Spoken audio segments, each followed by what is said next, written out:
ఈ యెషయా గ్రంథంలో చెప్పిన తాళక బోర ఓదడం ఏంటంటే వాక్యం చెప్తున్నారన్నమాట. ఏప్రిల్ రాసిన పత్రికలో ఏమండి, సహోదర ప్రేమ యందు నిలవరంగా ఉండు. మరి యేసయ్య చెప్పిన మాట ఏంటి? యెరూషలేము నుండి వెళ్ళక నిలిచి ఉండు. ఇక్కడ లోకాసు వార్త 18:1 వారు విసుకక నిత్యము ప్రార్థన చేయాలి. నిత్యము విసుకక. హల్లెలూయా, హల్లెలూయా. ప్రార్థన ఒకటే కాదు, వాక్యం కావాలి. వాక్యమే కాకుండా సహోదర ప్రేమ కూడా. నీ బలిపీఠం వద్ద అర్పణ వదిలిపెట్టి ఏమండి తర్వాత వచ్చి ప్రార్థన చేయాలి. దేవుని స్తోత్రం. 2వ వచనంలో ఏం చెప్తున్నాడు అంటే అండి, వారు ఎరగకే దేవదూతలకు ఆతిథ్యము చేశారు. దేవుని స్తోత్రం. అమ్మా, దేవుడు వస్తాడని నీ ఇంటికి అనుకుంటున్నావేమో. ఒకవేళ తీర్పు తీరుస్తాడు. అమ్మా, నీ ఇంటికి వచ్చిన ఆ అడుక్కున్నోడు ఎవరనుకున్నావు? నేనే అన్నాడంట కొంతమందితో. చాలా కథలు ఉన్నాయి వీటి గురించి. సో ఇంకా యేసయ్య కూడా చెప్పాడు, దప్పిగొంటిని దాహము ఇలేదు, ఆకలి గొంటిని ఆహారము పెట్టలేదు, చెరసాల్లో ఉన్నాను చూడ రాలేదు. ఎప్పుడు ఆకలి కొన్నావు, ఎప్పుడు తప్పుకున్నావు, నేను ఎప్పుడు పెట్టలేదు నువ్వు వస్తే అంటే మిక్కిలి అలుపులైన వీరికి నువ్వు చేయకపోవడం నాకు. ఎరక్కే దేవదూతలకు ఆతిథ్యం ఇచ్చారంట. వారు దేవదూతలు అనుకోలా, కానీ గొప్ప లాభం పొందాడండో. ఎప్పుడు తీరని కోరిక తీర్చాలి. ఎప్పుడు తీరని కోరిక ఏంటది? ఏమండి, ఎప్పుడు తీరని కోరిక ఏంటి? శారమ్మకి పిల్లలు లేరు. పిల్లలు కలిగారా లేదా? ఎరక్కుండా దేవదూతలకు ఆతిథ్యం ఇచ్చినప్పుడు. 2వ వచనము ఇక్కడ ఏంటి అంటే అండి, దైవ దర్శనము కలగాలని, దేవుడు ప్రత్యక్షత కలగాలని, దేవుని న్యాయ విధిని గురించి తెలిసినట్లు అని చెప్తాడు. దేవుని స్తోత్రం. కాబట్టి అండి ఈ దైవం గురించి 2వ వచనాల్లో ఆ రీతిగా ఉందండి. 2వ వచనాల్లో దైవాల గురించి ఉందో చూసుకోండి. 3వ వచనాల్లో మరి బంధకాల్లో ఉన్న వారిని జ్ఞాపకము చేసుకోండి. దేవుని స్తోత్రం. బంధకములో ఉన్న వారిని జ్ఞాపకము చేసుకోండి. ఉపవాసం ఉండగా ఎందుకు చూడవు, మా ప్రాణాలను ఆయాసపడగా ఎందుకు లక్ష్య పెట్టవు అందరూ. ఏమండి, పనివారి చేత కఠినమైన పనులు చేస్తారట. కఠినము, ఆయాసము అని ఉంటే ఇతరుల బంధకాల్లో ఉన్నారు అని అక్కడ అంటున్నాడు. 3వ వచనం, నా ప్రతివాదికి నాకు న్యాయము తీర్చు. ఇక్కడ కూడా ఈదూరాలకి కష్టం వచ్చిందంట. దేవుని స్తోత్రం. 4వ వచనంలో ఏమండి, వివాహము అన్ని విషయంలో ఘనమైనది అంటే, వివాహం అంటే కేవలం ఆడమగ జత అనుకోవద్దు, స్నేహం అని కూడా. దేవుని స్తోత్రం. కాబట్టి అండి 4వ వచనం అమ్మా, లోకాసు వార్తలో 18:4 చదవండి. 18:4 కొంతకాలం అతడు ఒప్పకపోయాను, దేవునికి భయపడకయు మనుషులకు లక్ష్య పెట్టకయు ఉన్నందున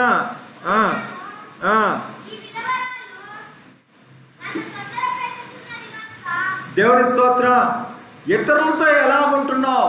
కాబట్టి ఇతరులతో ఒకప్పుడు పడనివాడు ఒకసారి ఆలోచిస్తున్నాడు, నేను దేవుని లక్ష్య పెట్టను, మనిషిని లక్ష్య. చాలా మంది ఉంటారండి, ఇతరుల సహాయం లేకుండా నువ్వేమీ సాధించలేవు. నీకు కలిగిన అక్షరాల్లో కానీ, నీకు కొనుక్కున్న వస్తువులో కానీ ఇతరుల ఆశీర్వాదం లేకుండా ఏది నువ్వు సొంతమో చేసుకోలేవు.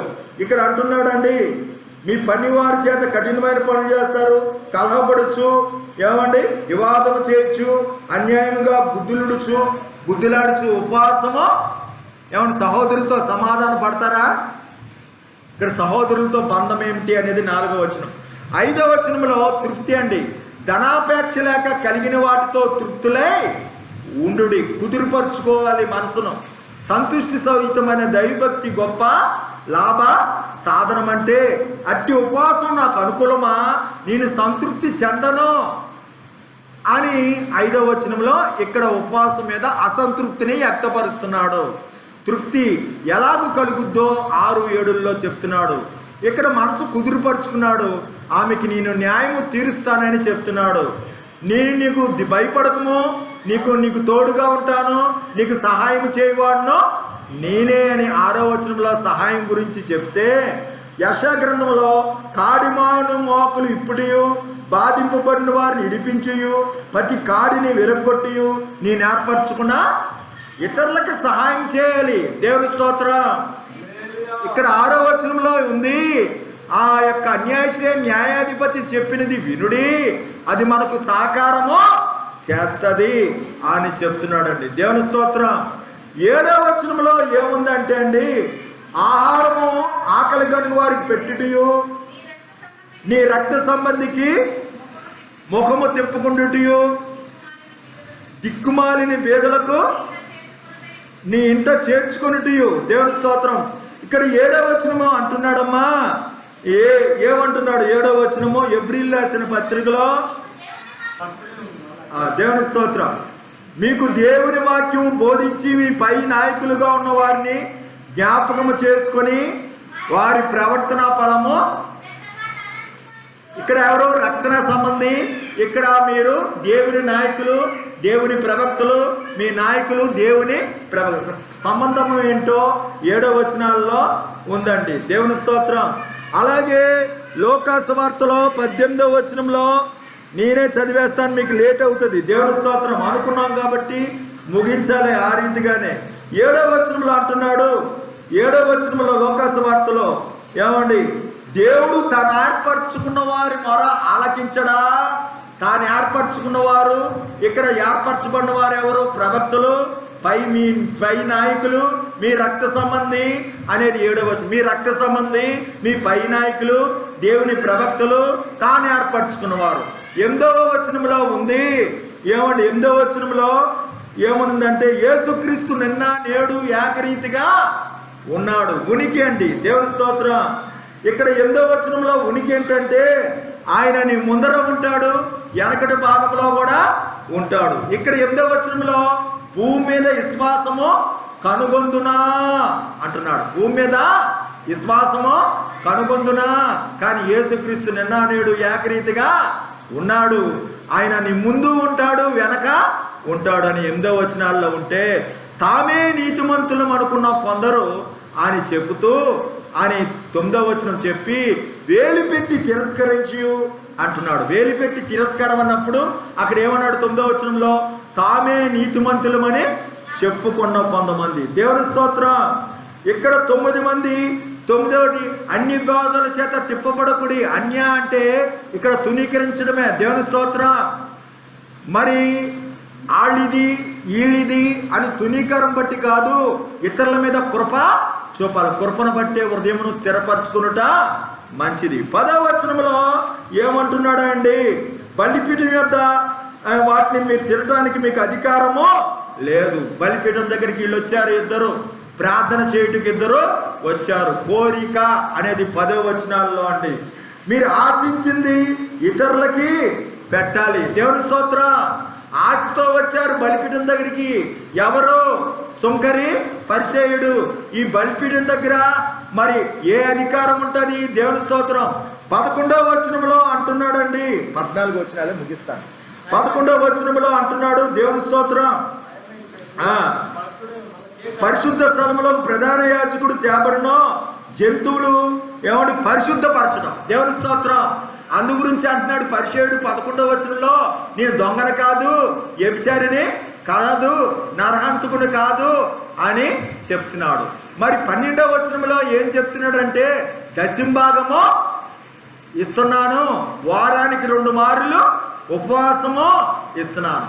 అన్నీ చేస్తారండి, అందరూ నీతిగా ఉంటారు, కానీ ఈ దశంభాగాలు ఉపవాసాలు ఉండరు. దాన్ని అంటున్నాడు ఇక్కడ శ్రమతో పోల్చాడు. ఇక్కడ 12వ వచనంలో ఏమంటే పరిశుద్ధపరచుడికే వెలపట శ్రమ పొందెను అన్నప్పుడు దశంభాగం ఇవ్వడం గురించి, ఉపవాసాల గురించి 12వ వచనంలో ఇచ్చాడు. కాబట్టి అంటే ఇక్కడ 12వ వచనంలో ఏం చెప్తున్నాడంటే, పాతకాలంలో పాడైపోయిన వాటిని కట్టాలంట. కష్టపడి కట్టడము, మరి దశంభాగం ఇవ్వడం, వాటితో పోలిస్తే నువ్వు నిత్యము యెహోవా నిన్ను నడిపించును, పరిహారం చేశాడనేది ఏమండి 11వ వచనాల్లో శుద్ధత గురించి, చక్కగా క్షేమం గురించి 11వ వచనం ఉంది. 13వ వచనంలో ఏముందంటే అండి, అయిపోవచ్చింది. కాబట్టి మనం ఆయన నిందను భరించుచు శిబిరము ఎలుపుట ఆయన యొద్దకు వెళుదాం. శిబిరము ఎలుపుట అనగానే దూరంగా నిలబడి ఆకాశం తట్టు చూచుటికైనా ధైర్యమో చాలక మందిరంలోకి వెళ్ళలేదు, గుండెలో బాదుకున్నాడు. దేవుని స్తోత్రం. 14వ వచనంలో అంటాడు, అతడు నీతిమంతుడుగా తీర్పడి ఇంటికి వెళ్ళిపోయాడట. హల్లెలూయా. చదవమ్మా లోకాసు వార్త 18-14వ వచనం.